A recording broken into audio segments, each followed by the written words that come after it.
কোয়ার্নে বাস dumper সংঘর্ষে চাঞ্চল্য, সন্দেহ নেশাগ্রস্ত চালক।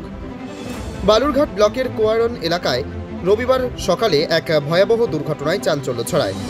স্থানীয় সূত্রে জানা গিয়েছে, একটি যাত্রী বোঝাই বাস ও একটি দ্রুতগতি ডাম্পারের মুখোমুখি সংঘর্ষ হয়। প্রত্যক্ষদর্শীদের দাবি, ডাম্পার চালক মদ্যপ অবস্থায় ছিলেন। তার অসতর্ক গাড়ি চালানোর ফলে এই দুর্ঘটনা ঘটেছে বলে আশঙ্কা করছেন অনেকে। ঘটনার পরপরই এলাকায় চাঞ্চল্য সৃষ্টি হয়। পুলিশ ও প্রশাসনের কর্তারা ঘটনাস্থলে পৌঁছেছেন।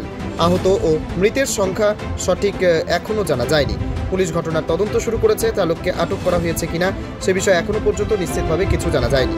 এ ঘটনায় কোয়ারন এলাকায় উদ্বেগের পরিবেশ সৃষ্টি হয়েছে। আমরা তো খবর পাই দৌড়ে কি দেখলেন?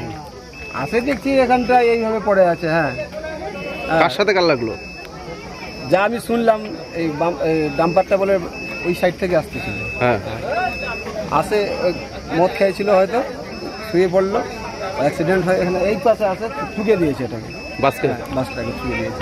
কজন আহত হয়েছে? আহতের কথা বলতে পারতেছি না, তবে যা শুনলাম এখানটা আসার পরে লোকে বলছে একটু ড্রিঙ্ক করেছিল।